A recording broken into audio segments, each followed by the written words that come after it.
नमस्कार, स्वागत है आपका एबीपी न्यूज में। मैं अवधेश स्पेशल रिपोर्ट की शुरुआत करेंगे और आज हम बात करेंगे बिहार की सियासत में आज का दिन बेहद अहम माना जाने वाला है, क्योंकि आज नीतीश कुमार की एनडीए सरकार को विधानसभा में विश्वास मत साबित करना है। इसको लेकर आज दिन भर पटना में गहमागहमी रहेगी।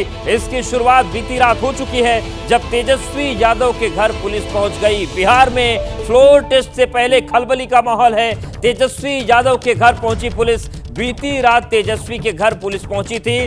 दरअसल आरजेडी विधायक चेतन आनंद की तलाश में पुलिस पहुंची। चेतन के भाई ने उनके लापता होने की शिकायत पुलिस में की थी और इसके बाद पुलिस पहुंची तेजस्वी के आवास पर।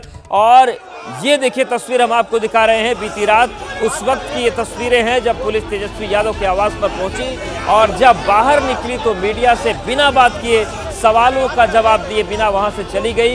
इस दौरान आरजेडी समर्थकों ने नीतीश सरकार के खिलाफ जमकर नारेबाजी की। साजिश रचने का आरोप लगाया गया। तेजस्वी यादव के आवास पर दलबल के साथ पुलिस पहुंची थी, लेकिन चुपचाप वहां से निकल गई। अचानक वहां आने के क्या कारण थे, क्या इनपुट मिला था, इन सारे सवालों का कोई जवाब नहीं दिया गया।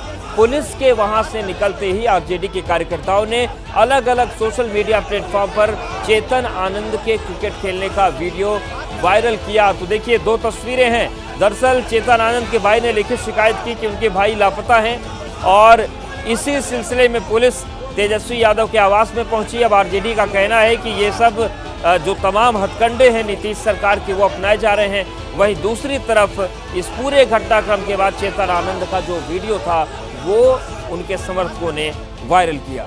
शक्ति परीक्षण से पहले बिहार की सियासी बयार और संकेतों की भाषा से जो संदेश निकलकर सामने आ रहा है उससे साफ है कि 28 जनवरी को नीतीश कुमार ने जिस सियासी खेल का आगाज किया उसका पटाक्षेप होना भी बाकी है। एनडीए का खेमा हो या फिर तेजस्वी यादव का महागठबंधन, दोनों ओर से खेला के दावे हो रहे हैं, लेकिन खेला कौन करेगा, सस्पेंस गहरा है।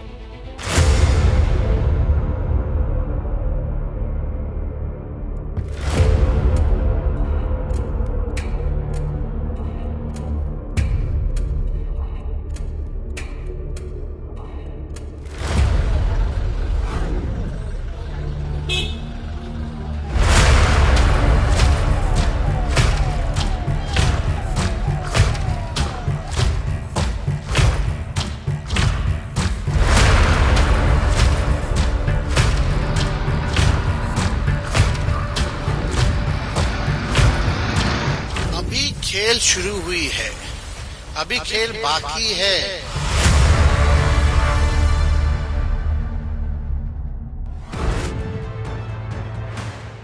वाकई बिहार में सियासी खेला अभी बाकी है, क्योंकि 12 फरवरी यानी सोमवार को बिहार विधानसभा में नीतीश कुमार विश्वास का विनिंग स्ट्रोक लगाएंगे या फिर तेजस्वी यादव की गुगली में फंसकर रह जाएंगे। ये सवाल सियासी जमातों की धड़कनें बढ़ा रहा है। भले ही नीतीश कुमार महागठबंधन का साथ छोड़ एनडीए के साथ मिलकर सरकार का गठन कर चुके हों, लेकिन अभी उनका और उनकी सरकार का विश्वास मत की अग्नि परीक्षा से गुजरना बाकी है। क्रिकेट की भाषा में कहें तो मैच अभी खत्म नहीं हुआ, अभी आखिरी गेंद फेंकी नहीं गई और इस गेंद पर कुछ भी हो सकता है। खेल शुरू है, खत्म हम करेंगे। खेल शुरू है, खत्म हम करेंगे। ये नीतीश कुमार के सियासी पलटासन का जख्म खाए आरजेडी खेमे का कॉन्फिडेंस है। संकेत है कि जोड़ तोड़ का सियासी मायाजाल सोमवार को बिहार की राजनीति की दिशा बदल भी सकता है, क्योंकि खेला होबे वाला नारा सिर्फ और सिर्फ आरजेडी ही नहीं दे रही, बल्कि कांग्रेस ने तो यहां तक भविष्यवाणी कर दी है कि सोमवार को नीतीश कुमार सदन में बहुमत साबित नहीं कर पाएंगे। कोई बड़ा उलटफेर हो सकता है? अरे उलटफेर तो हो ही गया। तो 122 ही पहले दिखा दे। सरकार जो बनाए हैं मुख्यमंत्री जी को पहले 122 तो दिखाएं। तो क्या बिहार की राजनीति में खेल हो चुका है और अब सिर्फ बिहार विधानसभा के पटल पर सियासी संख्या बल की आखिरी पिक्चर रिलीज होनी है? इस सवाल का जवाब भी बताएंगे।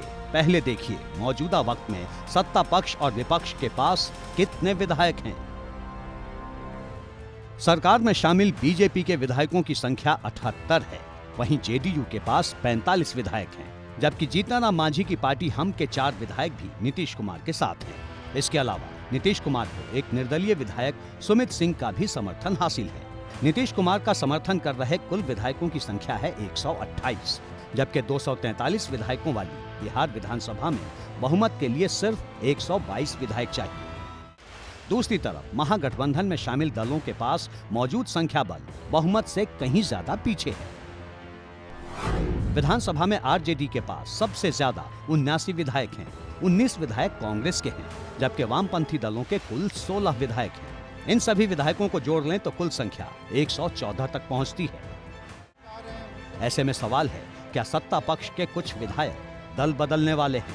इस सवाल के पीछे आरजेडी और कांग्रेस की ओर से किए जा रहे दावे ही नहीं हैं, कुछ मुलाकातें भी हैं, जो सत्ता पक्ष यानी एनडीए और नीतीश कुमार की धड़कन बढ़ाने वाली हैं। वैसे तो तेजस्वी यादव ने 28 जनवरी को ही बता दिया था कि खेल अभी खत्म नहीं हुआ, और अब तस्वीर भी कुछ वैसी ही नजर आ रही है। फ्लोर टेस्ट से पहले जब सियासी गहमागहमी चरम पर है, तो जेडीयू के एक विधायक गोपाल मंडल के सुर बदले हैं। इस बीच वामपंथी विधायक महबूब आलम की जीतनराम मांझी से मुलाकात ने भी सियासी पारा चढ़ा दिया है।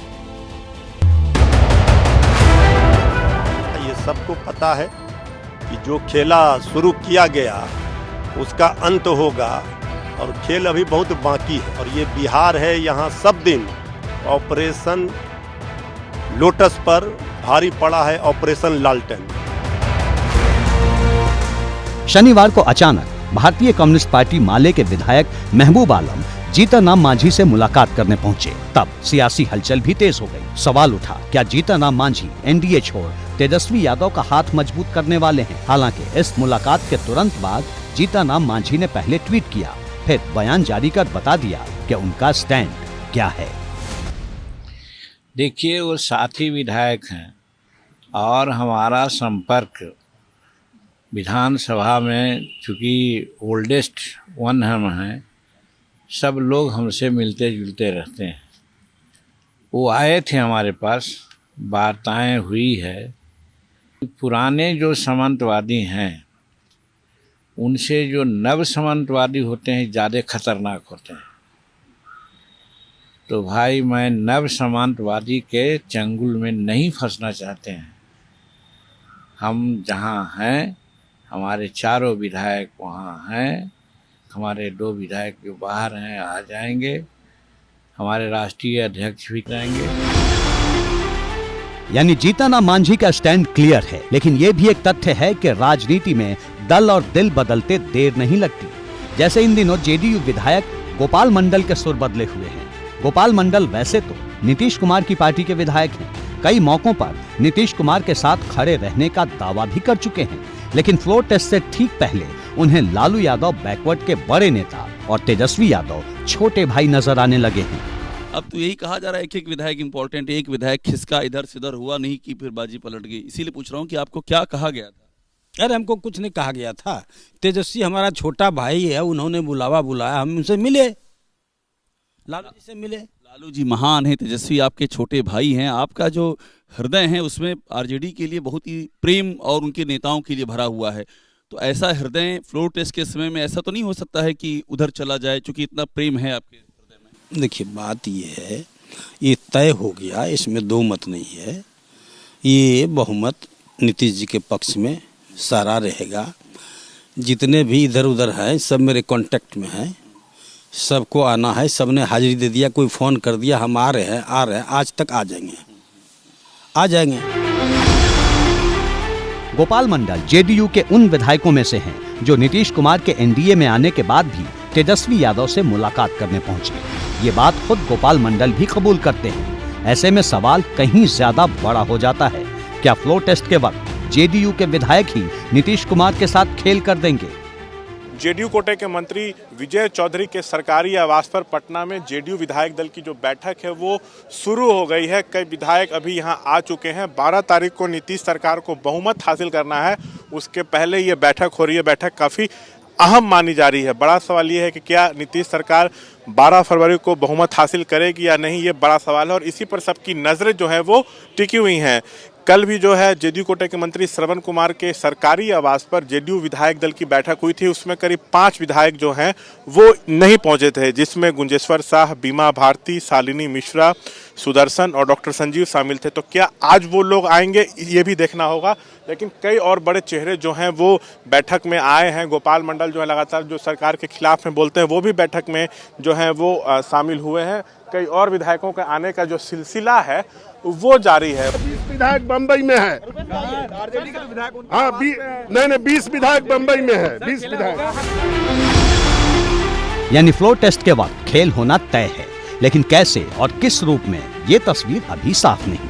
फिलहाल सभी पार्टियों ने फ्लोर टेस्ट के लिए अपने अपने विधायकों को व्हिप जारी कर दिया है। जदयू की बैठक हो रही है, विधायक दल की बैठक हुई है, उसके अलावा अभी आरजेडी की चल रही है।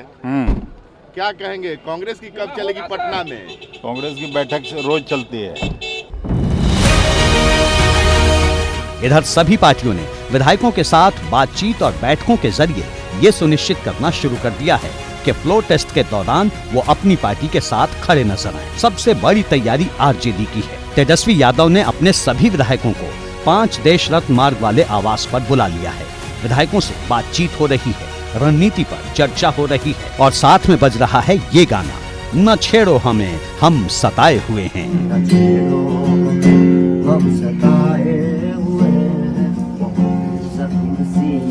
बैठाए हुए। फरवरी की सर्द शाम में आग के पास बैठे तेजस्वी यादव और उनके साथ गिटार लिए विधायक यूसुफ सलाउद्दीन के मुखमंडल से निकला ये गाना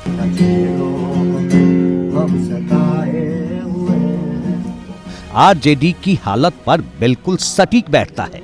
साथ ही इशारा देता है कि सियासी कमरों के अंदर कोई तो खिचड़ी पक रही है। अब ये खिचड़ी जेडीयू का स्वाद खराब करती है या आरजेडी का पर्दा उठना बाकी है। आरजेडी के एक विधायक या एक कार्यकर्ता को कोई नहीं खरीद सकता, याद रखिए। कोई बिकाऊ नहीं है। लालू जी बंद कहाँ है? हम लोग अपने स्वेच्छा से सब कोई है। ऑफर आ रहा है क्या? कोई ऑफर का बात नहीं है। आरजेडी का कोई भी विधायक बिकने वाला नहीं है। हर चीज के लिए आरजेडी तैयार है, बस जान लीजिए। खेला होगा ये आरजेडी के लोग बोल रहे हैं, लेकिन जिस तरह से अपने विधायकों को नजरबंद उन्होंने कराया, अपने सहयोगी दल जो लेफ्ट की पार्टीज हैं उनके विधायकों को भी रोका गया। दूसरी तरफ कांग्रेस के विधायक हैदराबाद में हैं, तो फिर कौन कितना आश्वस्त है इसी से पता चल जाता है कि हमारे विधायकों को तो इस तरह से कहीं भी न ले जाया गया न कहीं रोका गया। इसलिए वो अपने विधायकों को बचाने के लिए जो भी जुगत भिड़ा रहे हो, लेकिन हमें पर्याप्त संख्या में विधायकों का समर्थन प्राप्त है और इसलिए किसी तिकड़म में हमारा कोई यकीन नहीं। बिहार में फ्लोर टेस्ट से पहले राजनीतिक गहमा गहमी अपने चरम पर है। सोमवार को नीतीश कुमार के विश्वास मत साबित करने से पहले विधानसभा के स्पीकर अवध बिहारी चौधरी के खिलाफ अविश्वास प्रस्ताव आना है। ऐसे लेकर भी सत्ता पक्ष और विपक्ष की अपनी अपनी रणनीति है और अपने अपने दावे। हम सब एकजुट हैं लोकतंत्र बचाने के लिए। हमारी ओर से ये चीजें स्पष्ट है कि हम संविधान के दायरे में चलने के लिए मजबूर करेंगे। उसके संदर्भ में मैंने दोनों जजमेंट का जिक्र कर दिया। 179C का इंटरप्रिटेशन जो है वो कर दिया। दोनों जजमेंट की कॉपियां आपको दिखा दी। मैं चाहूंगा कि सरकार में जो एडवाइजर्स हैं और जो बड़े बड़े लोग हैं, स्टेक होल्डर्स हैं, वो सब गौर से देखें, पढ़ें इन फैसलों को और उसके आधार पर बिहार में और देश में लोकतंत्र के लिए एक संदेश।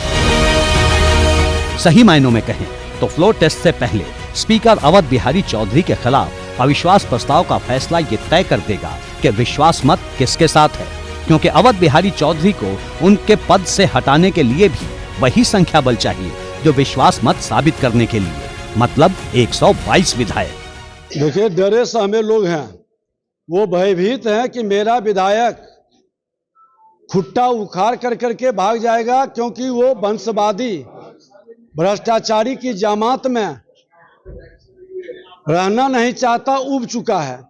और इस मानसिकता के लोग बंधुआ मजदूर के तरह विधायकों को बांध करके रखने का ये प्रयास लोकतंत्र को कमजोर करता है। बात हो रही है देखिए, हमारे पास बहुत है और कोई विधायक अगर आना चाहते हैं जो विकास की में रुचि रखते हैं तो उनका स्वागत है। बाकी हमको किन्हीं की जरूरत नहीं है, लेकिन कोई आना चाहते हैं तो उनको रोक थोड़े सकते हैं। राजद द्वारा यह फैसला लिया जाना कि सारे विधायक और विधान पार्षद 5 देश रत्न मार्ग में राजनैतिक रूप से नजरबंद रहेंगे। कहावत है, जो डर गया सो मर गया। इसका मतलब साफ है कि महागठबंधन का घटक दल पहले ही प्रथम दृष्टया में हार गया। साफ है कि बैठकों और मुलाकातों के जरिए दोनों ओर से सत्ता के बीच गणित को बदलने की हर मुमकिन कोशिश हो रही है। साथ ही जोर इस बात पर भी है कि अपने खेमे में सेंध न लगने पाए। बिहार में फ्लोर टेस्ट को लेकर सरगर्मी बढ़ रही है तो किसान संगठनों के दिल्ली कूच वाले ऐलान ने राजधानी की सीमाओं पर गहमागहमी बढ़ा दी है। एमएसपी की कानूनी गारंटी समेत कई मांगों को लेकर किसान संगठनों ने 13 फरवरी को दिल्ली कूच का ऐलान किया। ऐसे में किसानों को दिल्ली के बाहर रोकने के लिए सीमाओं को अभी से सील किया जा रहा है। बॉर्डर पर कंक्रीट की मजबूत बैरिकेडिंग की जा रही है। साथ ही बड़ी संख्या में सुरक्षा कर्मियों को तैनात कर दिया गया है।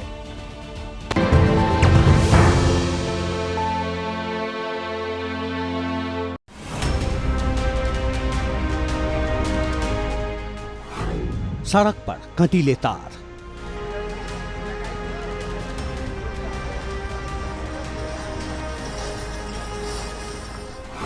कंटेनर और कंक्रीट की दीवार,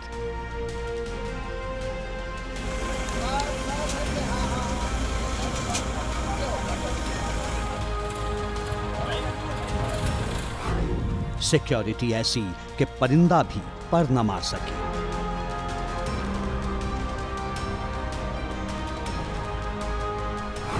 बीएसएफ के जवान तैनात हैं।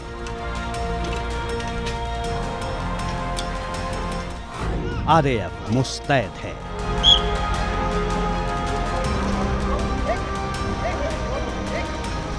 पुलिस ने मोर्चा संभाला हुआ है और ये सब किसके लिए, आप जानकर हैरान हो जाएंगे।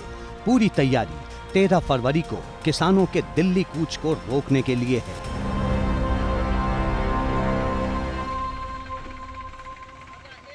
अपनी मांगों को लेकर के किसान संगठन एक बार फिर से दिल्ली कूच की तैयारी में है। 13 फरवरी वो तारीख तय की गई है किसान संगठनों की तरफ से, जब जो हरियाणा और पंजाब के अलग अलग इलाकों से आने वाले किसान जो है वो दिल्ली कूच की तैयारी करेंगे। जिनमें जो सबसे प्रमुख मांग है वो एमएसपी पर जो गारंटी कानून की बात पिछले किसान आंदोलन में की गई थी, उस पर सहमति बनाने के लिए, केंद्र सरकार पर दबाव डालने के लिए अलग अलग किसान संगठन जो है वो 13 फरवरी को दिल्ली कूच की तैयारी में है। लेकिन उससे पहले दिल्ली पुलिस ने तैयारी कर रखी है कि किसी भी आंदोलनकारी किसान को दिल्ली की सीमा में प्रवेश करने की अनुमति जो है वो नहीं दी जाएगी। और इसी को देखते हुए 11 फरवरी से लेकर 11 मार्च तक दिल्ली में धारा 144 भी जो है वो लगा दी गई है। हरियाणा से लगने वाला दिल्ली का सिंघू बॉर्डर हो या फिर टिकरी बॉर्डर, सरकार की तैयारी किसानों को दिल्ली में घुसने से रोकने की है। नतीजा अभी से धारा 144 लागू कर दी गई है। इसके साथ ही नजर रखने के लिए सीसीटीवी कैमरों के साथ ही सुरक्षा कर्मियों का पहरा बिठा दिया गया है। देश में करीब 11 करोड़ आदिवासी रहते हैं और उनके लिए देश भर में लोकसभा की 47 सीटें आरक्षित हैं। हालांकि वनवासी मतदाता लोकसभा की करीब 100 सीटों पर हार जीत में निर्णायक भूमिका निभाते हैं। इसलिए जब भी चुनाव होता है तो आदिवासियों को लुभाने के लिए तरह तरह के जतन किए जाते हैं। लोकसभा चुनाव की तारीखों के ऐलान में 1 महीने से कम का समय बाकी है। इसलिए पीएम मोदी ने मिशन 400 पार को पूरा करने के लिए एक बड़ा रोड मैप तैयार किया है, जिसे लेकर वो मध्य प्रदेश के आदिवासियों के बीच पहुंचे और टारगेट को पूरा करने का मंत्र दिया। वो रोड मैप क्या है, आज हम आपको समझाएंगे, बताएंगे कि मोदी अपने टारगेट को कैसे हिट करेंगे। लेकिन सबसे पहले देखते हैं कि एमपी के झाबुआ में पीएम मोदी ने क्या किया, क्यों किया और लोकसभा चुनाव में उसका कितना असर होगा।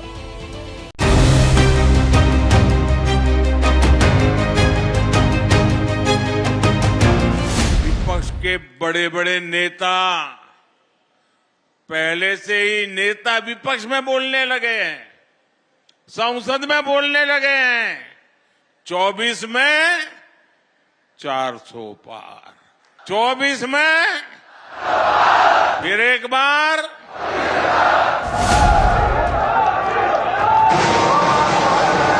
पीएम मोदी का कॉन्फिडेंस देखिए, फिर से जीत का विश्वास है।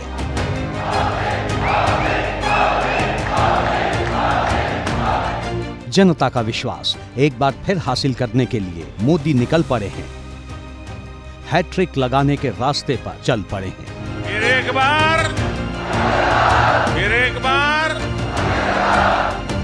पीएम मोदी न सिर्फ एनडीए के मिशन 400 पार के नारे लगा रहे हैं, बल्कि बीजेपी अकेले 370 का लक्ष्य कैसे हासिल करेगी उसका मंत्र भी बता रहे हैं। 370 से ज्यादा सीट आनी चाहिए कि नहीं आनी चाहिए, लेकिन लाओगे कैसे? मैं आपको एक जड़ी बूटी देता हूं।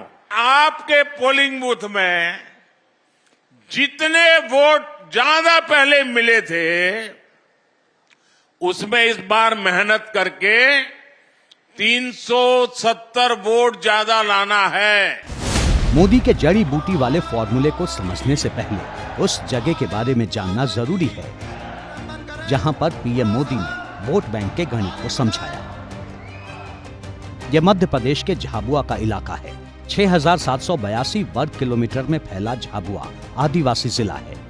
यहाँ भील और भील जनजाति की कई उपजातियां रहती हैं, जिनके रिश्ते नाते गुजरात और राजस्थान तक हैं। झाबुआ जितना मध्य प्रदेश से जुड़ा है, उतना ही गुजरात से भी जुड़ा है। दोनों तरफ के लोगों के दिल भी मजबूती से जुड़े हुए हैं। राजनीति के पंडितों का कहना है कि राम मंदिर प्राण प्रतिष्ठा कार्यक्रम से ही पीएम मोदी ने लोकसभा चुनाव के लिए शंखनाद कर दिया था, लेकिन चुनाव प्रचार का आगाज आदिवासी क्षेत्र से किया है। यहां आपके बीच आने से पहले मैंने देखा कि मेरी इस यात्रा को लेकर खूब चर्चाएं भी हो रही है। कुछ लोग कह रहे हैं कि मोदी मध्य प्रदेश में झाबुआ से लोकसभा की लड़ाई का आगाज करेगा। मोदी ने इस दौरे को आदिवासियों का आभार प्रकट करने का कार्यक्रम बताया, लेकिन इस दौरान मोदी ने वहां जो कुछ भी किया उसके राजनीतिक मायने निकाले जा रहे हैं। झाबुआ मध्य प्रदेश का एक ऐसा जिला है जो गुजरात और राजस्थान दोनों से जुड़ा हुआ है। प्रधानमंत्री ने इस जिले को इसलिए चुना क्योंकि इसके जरिए वो गुजरात और राजस्थान के जो आदिवासी समाज के लोग हैं उनको भी वो साथ रखेंगे। खुद 3 लोकसभा की 3 सीटें झाबुआ में हैं। तो विधानसभा चुनाव के दौरान भारतीय जनता पार्टी और केंद्र सरकार का फोकस आदिवासियों पर था। वो जानते हैं विधानसभा की सीटें वो आदिवासी वर्ग के लिए आरक्षित हैं। प्रधानमंत्री ने मध्य प्रदेश के झाबुआ में करीब 7,500 करोड़ रुपए की कई विकास परियोजनाओं को राष्ट्र के नाम समर्पित किया और उनकी आधारशिला रखी। आप सबके बीच आकर ढेर सारी सौगात, विकास की योजनाएं आपके चरणों में सुपुर्द करने का भी सौभाग्य मिला है। पूरे एमपी के लिए हजारों करोड़ रुपए की योजनाओं का लोकार्पण भी किया है। पीएम मोदी ने पिछड़ी जनजातियों की 2 लाख महिला लाभार्थियों को आहार अनुदान की किस्त का वितरण किया।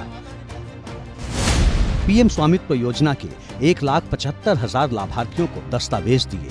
पीएम आदर्श ग्राम योजना के तहत 559 गांवों को फंड दिया। सीएम राइज योजना का शिलान्यास किया। तलवाड़ा परियोजना की आधारशिला रखी और 50 ग्राम पंचायतों के लिए नल जल योजना की शुरुआत की। रतलाम और मेघनगर रेलवे स्टेशन को आधुनिक बनाने का काम भी शुरू हो रहा है। जनजातीय समाज की मेरी करीब 2 लाख बहनों बेटियों के खातों में 1500 रुपये भी भेजे गए हैं। प्रधानमंत्री ने सड़क, रेल, बिजली और जल क्षेत्र से जुड़ी कई परियोजनाओं की आधारशिला रखी। 3275 करोड़ से अधिक की कई सड़क विकास परियोजनाओं को राष्ट्र के नाम समर्पित किया। ये परियोजनाएं आदिवासी क्षेत्रों का कायाकल्प करेंगी। साथ ही खरगोन में टंटिया मामा भील यूनिवर्सिटी की आधारशिला रखकर आदिवासी समाज को बड़ा संदेश दिया। पीएम मोदी वनवासी समाज को कई गिफ्ट देने के दौरान उन्हें इस बात का भरोसा भी दिला रहे थे कि सिर्फ मोदी ही उनका सम्मान कर सकते हैं। उनके बच्चों के भविष्य की गारंटी लेने का दावा भी कर रहे थे। हमारे देश के उज्जवल भविष्य की गारंटी ये मेरा जनजातीय समाज है। आपका सम्मान भी और आपका विकास भी ये मोदी की गारंटी है। नौजवानों के सपने ये मोदी का संकल्प है। आखिर पीएम मोदी ये गारंटी क्यों दे रहे थे, इसके पीछे की सियासी गणित को समझिए। एमपी के झाबुआ से मोदी ने 3 राज्यों की 13 सीटों के लिए संदेश दिया है। मध्य प्रदेश की 6 आदिवासी सीटें, गुजरात की 4 सीटें और राजस्थान की 3 आदिवासी सीटों पर उनकी नजर है। खुद 3 लोकसभा की 3 सीटें झाबुआ में हैं, झाबुआ से जुड़ी हुई हैं, और 2 सीटें गुजरात और 2 सीटें राजस्थान के जो ज़िले हैं, खास करके उसमें दहोद जिला है और राजस्थान का जो बांसवाड़ा जिला है, बांसवाड़ा है, तो ये इससे सटे हुए हैं। तो प्रधानमंत्री ने एक तरह से झाबुआ से केवल मध्य प्रदेश को नहीं साधा है, बल्कि राजस्थान और गुजरात के आदिवासी समाज को भी साधा है। मध्य प्रदेश में लोकसभा की कुल 29 सीटें हैं। वर्तमान में 28 सीटें बीजेपी के पास और 1 सीट कांग्रेस के खाते में है। SC/ST के लिए 10 सीटें रिजर्व हैं। 2009 से 2019 तक रिजर्व सीटों की रिपोर्ट देखेंगे तो तस्वीर पूरी तरह साफ हो जाएगी। आखिर बीजेपी के लिए आदिवासी क्षेत्र कितना महत्वपूर्ण है। मध्य प्रदेश में रिजर्व 10 दलित आदिवासी सीटों में से 2009 में बीजेपी ने 5 सीटों पर जीत हासिल की और 5 कांग्रेस के खाते में गई। 2014 में बीजेपी ने 10 की 10 सीटें जीत ली, कांग्रेस का खाता तक नहीं खुला। 2019 में भी बीजेपी ने सभी सीटों पर कब्जा कर लिया और कांग्रेस के हाथ खाली ही रह गए।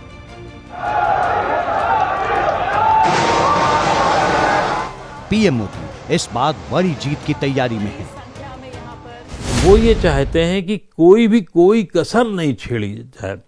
मध्य प्रदेश में बहुत अच्छा रिस्पांस दिया विधानसभा में भारतीय जनता पार्टी को, तो लोकसभा में भी नहीं चाहते कि एक भी सीट इधर से उधर होने पाए। एक ईंट मजबूत रखना चाहते हैं प्रधानमंत्री, तो इसलिए उन्होंने वहाँ से शुरुआत की है और उन्होंने फिर वही कहा कि मेरी 370 सीट की चाहत जो है वो यहीं से पूरी होगी। मोदी लोकसभा चुनाव के प्रचार के लिए नहीं आया है। मोदी तो सेवक के तौर पर ईश्वर रूपी एमपी की जनता जनार्दन का आभार मानने आया है। एमपी के झाबुआ में ऐसी बातें कर मोदी आदिवासियों का मन टटोल रहे थे और ये संदेश भी दे रहे थे कि आपने वोट दिया और उसके बदले डबल इंजन की सरकार विकास और सुविधाएं दे रही है। इसलिए एक बार फिर मोदी सरकार के नारे भी लगवा रहे थे। फिर एक बार जब विपक्ष में से आवाज आई 400 पार। पीएम मोदी ने मंच से कांग्रेस पर हमला किया, कांग्रेस पर आदिवासियों के अपमान का आरोप लगाया। बीजेपी को ही आदिवासियों का सबसे बड़ा हितैषी बताकर 2024 में कांग्रेस का सफाया करने का आह्वान भी किया। मेरे प्यारे जनजातीय समाज के भाइयों बहनों, 23 में कांग्रेस की छुट्टी हुई थी विधानसभा चुनाव में, 24 में पूरा सफाया होना तय है।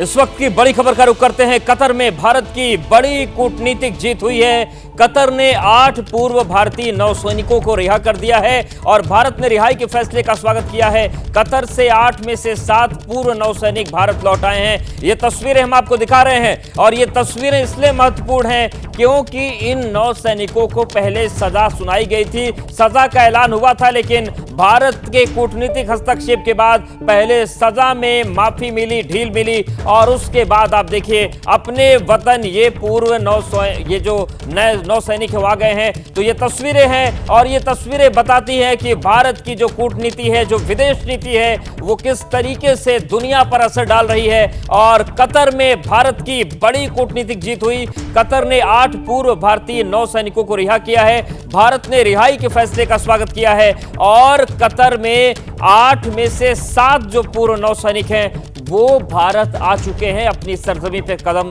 रख चुके हैं।